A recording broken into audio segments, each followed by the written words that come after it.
ہندوستان اور خراسان یعنی موجودہ افغانستان کا ذکر۔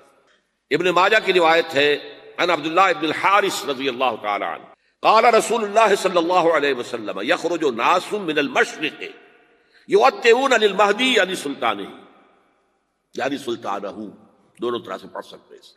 حضرت عبداللہ ابن حارث فرماتے ہیں رضی اللہ تعالی عنہ کہ حضور نے ارشاد فرمایا مشرق کی طرف سے وہ فوجیں نکلیں گی، لوگ آئیں گے جو عرب میں مہدی کی حکومت قائم کریں۔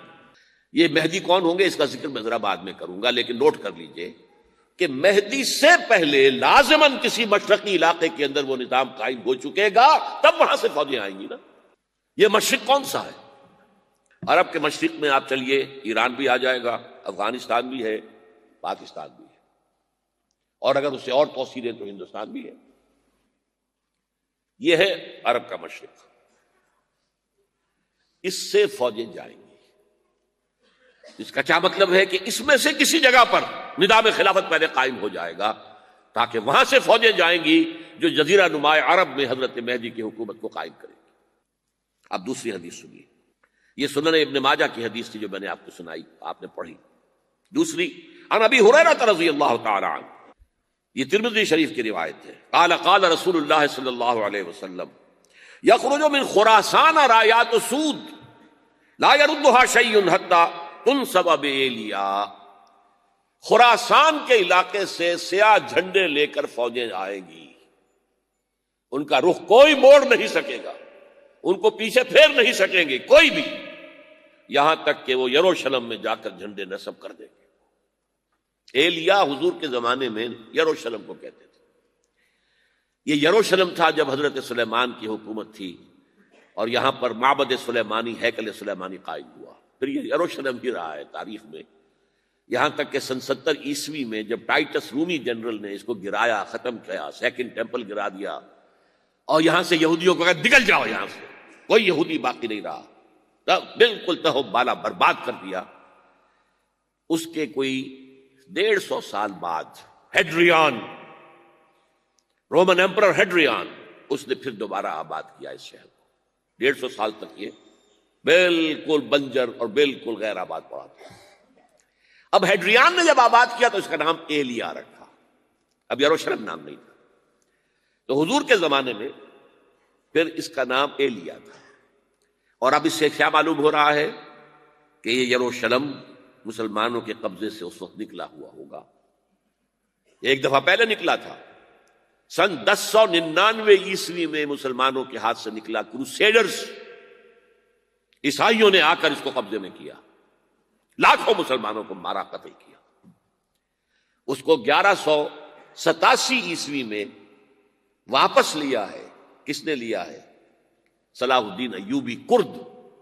عرب کھوکھلے ہو چکے تھے، عربوں نے کھویا، واپس نہیں لے سکے، بہت حکومت کر چکے تھے، 400-500 برس کی حکومت کر کے، اور ان کے عیش اور ان کے آرام، اب ان میں جان نہیں تھی کہ وہ واپس لے سکے۔ واپس لینے والا گرم کرد خون تھا، صلاح الدین ایوبی۔ تو گویا کہ اب آپ سمجھئے کہ 88 برس تک عیسائیوں کا قبضہ رہا یروشلم پر۔ اب 1967 میں یہودیوں نے قبضہ کیا ہے، اور اب 38 برس تو ہو گئے، 88 نہیں تو 38 برس تو ہو گئے ہیں، لیکن وہ دور آئے گا کہ اب پھر لیں گے، لینے والے عرب بھی نہیں ہوں گے، خراسان کے علاقے سے فوجیں آئیں گی۔ یہ خراسان کیا تھا؟ ایلیا تو میں نے آپ کو بتا دیا، یروشلم کا نام ہے۔ خراسان اس زمانے میں ایک بہت بڑے ملک کو کہتے تھے، کچھ حصہ پاکستان کا بھی اس میں شامل، کچھ حصہ ایران کا بھی ہے۔ ایران کے اس حصے کو اب بھی خراسان کہتے ہیں، وہ ایک صوبہ ہے، خراسان ایک صوبہ ہے ایران کا چھوٹا سا۔ پاکستان میں خاص طور پر یہ جو علاقہ مالاکنڈ ایجنسی کہلاتی ہے، اس سے اوپر جتنا علاقہ ہے، اور یہ جو واخان کی ایک پٹی آتی ہے اوپر، واخان افغانستان کی ایک پٹی سی دم سی چلی آتی ہے جو جا کر چائنا کی سرحد سے مل جاتی ہے، یہاں سے لے کے یہاں تک یہ جو مالاکنڈ کا وہ درہ ہے اور پہاڑ ہے، یہ بھی خراسان کا حصہ ہے۔ باقی تقریباً 2/3 آف افغانستان، ساؤدرن حصہ نہیں ہے خراسان کا حصہ، یہ سیستان کہلاتا تھا، یہ خراسان نہیں ہے۔ لیکن یہ کہ اوپر کا 2/3 آف افغانستان اور اس کے ساتھ یہ جو عرب، جو اب یہ ترک ممالک آزاد ہوئے ہیں سوویت یونین کے ڈسولوشن کے ساتھ، یہ سارا علاقہ کہلاتا ہے خراسان بزرگ، دی گریٹ خراسان۔ ایک مرتبہ ایک یہاں کا جو کاؤنسلیٹ ایران کا، وہ آئے تھے میرے پاس، ان کے ایک اہم آدمی، ان سے میں نے پوچھا خراسان، تو پہلے تو ان کا خراسان ہمارا ایک صوبہ ہے، میں نے کہا نہیں مجھے خراسان، او خراسان بزرگ، وہ جو آپ دی گریٹر خراسان کی بات کر رہے ہیں وہ یہ تھا۔ پھر میں نے اور ذریعوں سے بھی تحقیق کی، پہلے خیال تھا کہ پورا افغانستان اس میں شامل ہے، لیکن اب معلوم ہوا کہ نہیں، یہ جو جنوبی حصہ ہے یہ سیستان کہلاتا تھا، کچھ بلوچستان کا حصہ اس میں شامل تھا اور کچھ یہ جنوبی حصہ افغانستان۔ یہاں سے فوجیں جائیں گی اور یہ فوجیں جا کر خراسان سے چل کر ایلیا پہنچیں گی، یروشلم پہنچیں گی اور اپنے جھنڈے گاڑ۔ اس کا جو نتیجہ نکلتا ہے وہ آپ سمجھ لیجئے۔ اس میں بھی اب میں اس سیر ترجمان القرآن اقبال کا ایک شعر آپ کو سنا رہا ہوں۔ ایک تو انہوں نے جو اردو میں کہا تھا، میرے عرب کو آئی ٹھنڈی ہوا جہاں سے، میرا وطن وہی ہے، میرا وطن وہی ہے۔ ٹھنڈی ہوا حضور کو آئی، مجھے ہندوستان کی طرف سے ٹھنڈی ہوا آ رہی ہے صلی اللہ علیہ وسلم۔ اس کا جو ہے حوالہ مجھے نہیں مل سکا ہے اب تک، لیکن لوگ مانتے ہیں کہ ہاں ہے، حدیث ہے، پڑھی ہے ہم نے، لیکن بتا نہیں پا رہے کوئی۔ اور ظاہر بات ہے کہ حدیث کا ذخیرہ اتنا وسیع ہے کہ اس میں سے تلاش کرنا آسان کام نہیں ہے، اور اقبال کو کافی علم تھا ان چیزوں کا، تو اس کو بغیر کسی بنیاد کے نہیں کہہ سکتا، میرے عرب کو آئی ٹھنڈی ہوا جہاں سے، میرا وطن وہی ہے، میرا وطن وہی ہے۔ لیکن اس سے بھی زیادہ جو بات ہے وہ علامہ اقبال کا ایک شعر ہے جس کے پہلے مصرعے میں تو حضرت مہدی کا ذکر ہے، وہ میں بعد میں اس کا ذکر کروں گا جب ان کا وقت آئے گا۔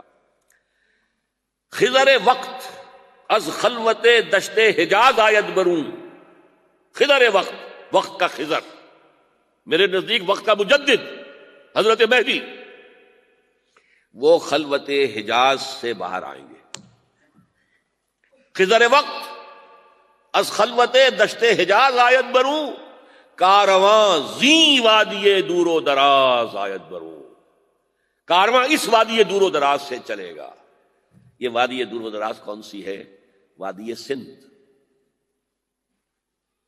وادی سندھ کا تصور پتہ نہیں آپ کو کیا ہے، آپ کو معلوم ہونا چاہیے کہ وادی سندھ، یہ سارے ٹریبیوٹس جو آ رہے ہیں جو وادی اس دریائے سندھ میں مل رہے ہیں، جیسے ایک درخت ہوتا ہے اور اس کی شاخیں ہیں، وہ تو درخت کے تنے سے نکلی ہیں، ایک یہ کہ ٹریبیوٹریز ہوتی ہے، چھوٹے چھوٹے دریا ہوتے ہیں، وہ ملتے ہیں تو ایک بڑا دریا بنتا ہے۔ یہ ٹریبیوٹریز مشرق سے بھی آ رہی ہیں سندھ میں اور مغرب سے بھی آ رہی ہیں۔ افغانستان کا جو مشرقی حصہ اسی وادی سندھ کے اندر ہے، اور یہ موجودہ پاکستان، بلکہ اس میں سے کچھ حصہ جو ہم چھوڑ چکے ہیں، ہم سے نکل گیا دریائے ستلج تک، یہ اس وادی سندھ کا حصہ ہے۔ کہاں آ رہا ہے ستلج؟ سندھ میں، اور بیاس تو ستلج میں پہلے ہی آ گیا، راوی آ گیا، چناب آ گیا، جہلم آ گیا، سب سندھ میں پہنچ گئے، بیٹن کوٹ میں سب پہنچ گئے کہ نہیں پہنچ گئے؟ اوپر سے یہ دریائے سوات آ رہا ہے، یہ دریائے دیر آ رہا ہے، یہ دریا فلاں آ رہا ہے، یہ دریا فلاں آ رہا ہے، سب دریائے کابل میں ہو کر کہاں پہنچے؟ سندھ میں۔ اوپر سے دریائے ہنزا آ رہا ہے، دریائے گلگت آ رہا ہے، کہاں آ کر گرے؟ سندھ میں۔ پھر یہ جو دریا آ رہے ہیں جو ہمارے جو ہے درائے گومل سے چلا آ رہا ہے، ٹوچی چلا آ رہا ہے، کہاں جاتے؟ سندھ میں۔ یہ پوری وادی ہے، یہ افغانستان کا مشرقی حصہ جو پختون ہے، 100% پختون، وہ در حقیقت وادی سندھ کے اندر ہے۔ یہ دو طرف سے وادی سندھ۔ کارواں زی سے مراد ازیں، کارواں ازیں وادی دور و دراز آیت برو، فوجیں یہاں سے جائیں گی حضرت مہدی کی حکومت قائم کرنے کے لیے۔ خضر وقت از خلوت دشت حجاز آیت برو، کارواں زی وادی دور و دراز آیت برو۔ یہ ہے اس سیر کا۔ حالانکہ یہی شخص ہے جو اپنے خطبات کے اندر نفی بھی کرتا ہے کہ یہ مہدی اور وہ یہ سب تصورات جو ہیں یہ کوئی صحیح نہیں ہے، اور یہ پرانی کوئی روایات چلی آ رہی تھی، ہر مذہب میں تصور ہے، اس طرح کی بات کہی۔ جب عقل سے بات کرتا تھا تو اس میں ٹھوکریں کھاتا تھا، جب دل سے اس کے یہ سیلاب کے مانند چشمہ ابھرتا تھا دل سے اس کی شاعری کا، اس میں ہوتے تھے وہ حقائق کہ جو ابدی ہے۔ اس پر جو اشفاق صاحب ہوتے تھے ہمارے ہاں، اشفاق احمد ادیب، ڈرامہ نگار، تلقین شاہ، انہوں نے بڑی پیاری بات کہی تھی، اگرچہ ان کا مذاق اڑایا تھا روزنامہ نوائے وقت نے، بات بڑی پیاری تھی۔ اقبال ایک دن کا اقبال تھا، ایک رات کا اقبال تھا۔ دن کا اقبال فلسفی تھا، وہ اپنی عقل سے غور و فکر کرتا تھا، اس کا حاصل تو ہے وہ لیکچرز، خطبات، ان میں بہت سی باتوں پر علماء کو شدید اعتراض ہے۔ ایک رات کا اقبال تھا، اسے الہام ہوتا تھا، سیلاب آتا تھا شاعری کا، اور وہ اقبال جو ہے اصل اقبال ہے۔ اور اس کو کہا اقبال نے خود، ڈاکٹر یوئنگ ہوتے تھے جو پرنسپل تھے ایف سی کالج کے، ان کے نام سے یوئنگ ہال اب بھی موجود ہے نیلا گنبد چوک میں، ایک ہاسٹل بنایا تھا انہوں نے، یوئنگ ہال۔ ایک دعوت میں سب جمع تھے، ڈاکٹر یوئنگ بھی تھے، علامہ بھی تھے۔ یوئنگ نے بڑا تیکھا وار کیا کہ ڈاکٹر اقبال، ہم نے سنا ہے کہ آپ جیسا آدمی بھی وربل ریولیشن کا قائل ہے۔ کو پہلے مسئلہ سمجھ لیجئے ورنہ واقعہ سمجھ نہیں آیا تھا۔ ایک ہے وربل، وحی باللفظ، قرآن کے بارے میں ہمارا عقیدہ یہ الفاظ اللہ کے ہیں۔ ایک ہوتا ہے وحی، لیکن اس وحی میں لفظ جو ہے وحی کا نہیں ہوتا، بلکہ وہ انسپریشن کہلاتی ہے، کوئی بات آپ کے ذہن میں ڈال دی گئی، آپ نے اپنے الفاظ میں اس کو ادا کیا۔ تو یہ سمجھتے ہیں کہ وحی جو ہے یہ ہمیشہ وحی باللفظ وربل نہیں ہوتی، یہ عیسائیوں کا عقیدہ ہے۔ اور وہ عقیدہ کیوں بنایا ہے؟ اب ایک بات سے بات نکل رہی ہے، انجیلیں 100 سے زیادہ تھیں، اب بھی کم سے کم 4 کو کینونیکل کہتے ہیں، تو ان چاروں میں اختلاف ہے، تو کون سی انجیل ہے؟ میں جب پڑھتا تھا میڈیکل کالج میں تو میں نے منٹگومری میں ایک بہت بڑا کمیشن ہے، تو وہاں پادری صاحب سے مسٹر وائٹ جا کے میں نے کہا کہ which one of these is Bible? اب جواب آپ سنیے، ذہانت کا شاہکار ہے، none of them is Bible. Bible is in them. ان میں سے کوئی بائبل نہیں ہے، بائبل ان کے اندر ہے۔ یعنی جو مفہوم عیسیٰ کو وہ خدا سمجھتے ہیں اور ان کو اپوسلز کہتے ہیں، یہ نبی تھے حضرت عیسیٰ کے، رسول تھے، یہ متی ہوں یا جان ہوں، جو بھی ہیں اپوسلز ہیں۔ تو جو حضرت عیسیٰ نے ان سے کہا وہی کی، انہوں نے اپنے الفاظ میں اس کو ادا کیا ہے، لہذا علیحدہ ہو جائے گا وہ اپنا، جیسا کہ احادیث کے اندر ہے۔ تو اقبال سے کہا کہ اقبال، ڈاکٹر اقبال، میں نے سنا کہ آپ بھی وربل ریولیشن کے قائل ہیں۔ کہ بالکل، اور مجھے تو ذاتی تجربہ ہے، مجھ پر جو شعر اترتا ہے وہ الفاظ میں ڈھلا ہوا ہوتا ہے، میں تبدیلی کرنا چاہوں تو نہیں کر سکتا۔ چپ ہو گیا یوئنگ، اب آگے کیا بولے گا یوئنگ؟ تو بہرحال اقبال کا یہ شعر جو ہے رات کے اقبال کا شعر ہے، یہ اس اقبال کا جس کو الہام ہوتا تھا۔ خضر وقت از خلوت دشت حجاز آیت برو، کارواں زیں وادی دور و دراز آیت برو۔ اب میں نے اب تک تو یہ ڈسکس کیا ہے قرآن، حدیث، سنت اور ایک ترجمان القرآن کے حوالے سے۔ اب آئیے عالمی حالات کے حوالے سے دیکھیں۔ عالمی حالات سے بھی معلوم ہوتا ہے کہ ایک عالمی ریاست تقدیر مبرم ہے۔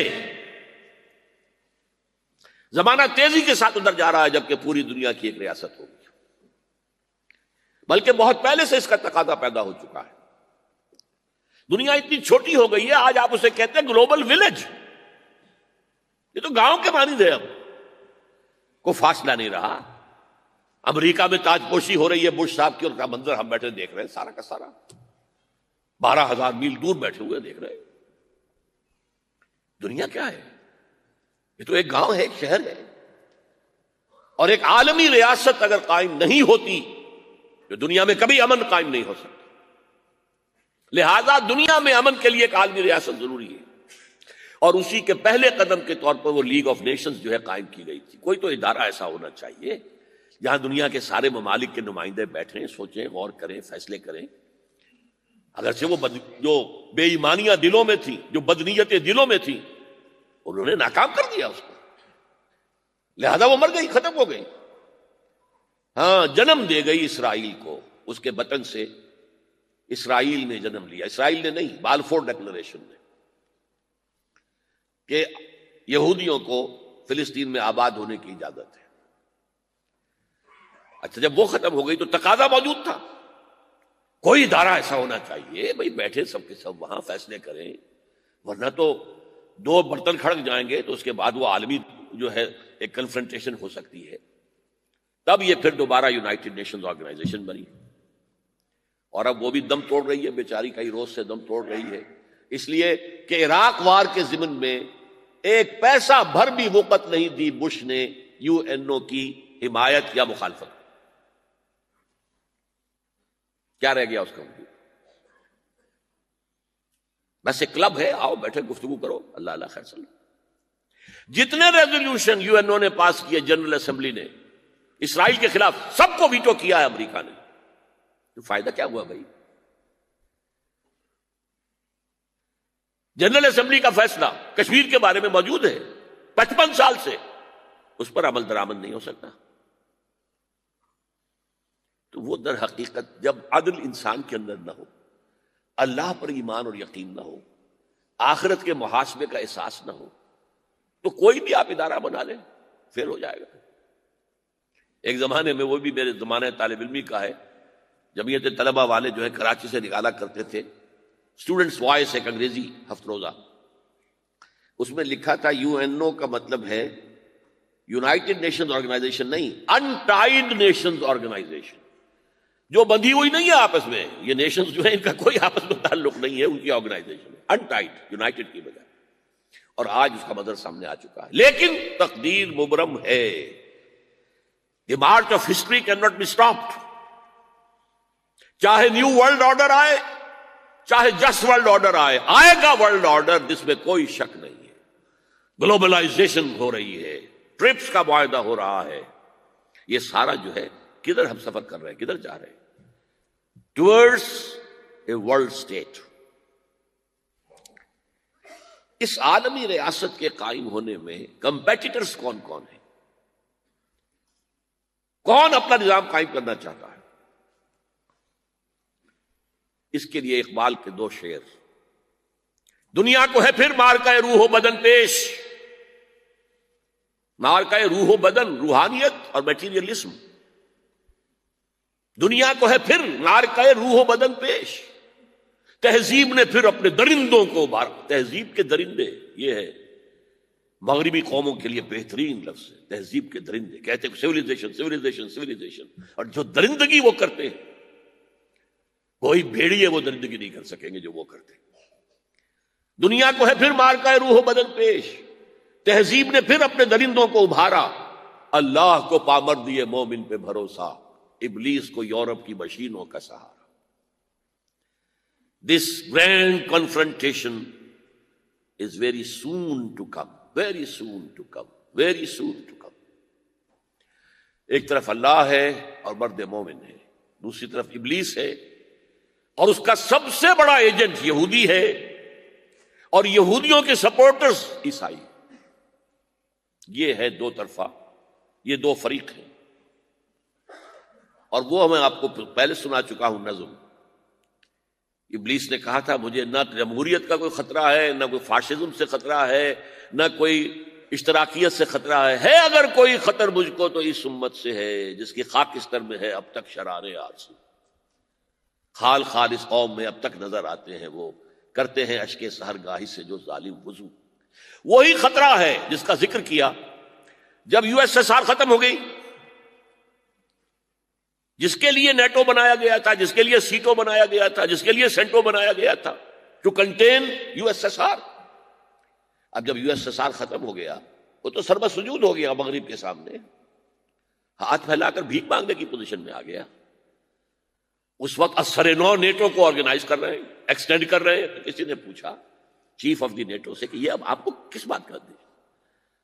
ہمیں مسلم فنڈامنٹلزم سے خطرہ ہے. وہ جو ابلیس نے کہا وہی اس نے کہا. ہمیں اندیشہ ہے مسلم فنڈامنٹلزم سے، لہذا ہمیں چوکس رہنا ہے اور مضبوط کرنا ہے اور تکڑے ہونا ہے. یہ ہے در حقیقت ہے اگر کوئی خطر مجھ کو تو اس امت سے ہے جس کی خاکستر میں ہے اب تک شرار آرزو. اب دیکھیے، ایک طرف میں نے بتایا ایک یہودی ہیں اور ان کے خواب ہیں. خواب کیا ہیں؟ گریٹر اسرائیل قائم کرنا، جس میں تقریباً پورا مڈل ایسٹ آ جائے گا۔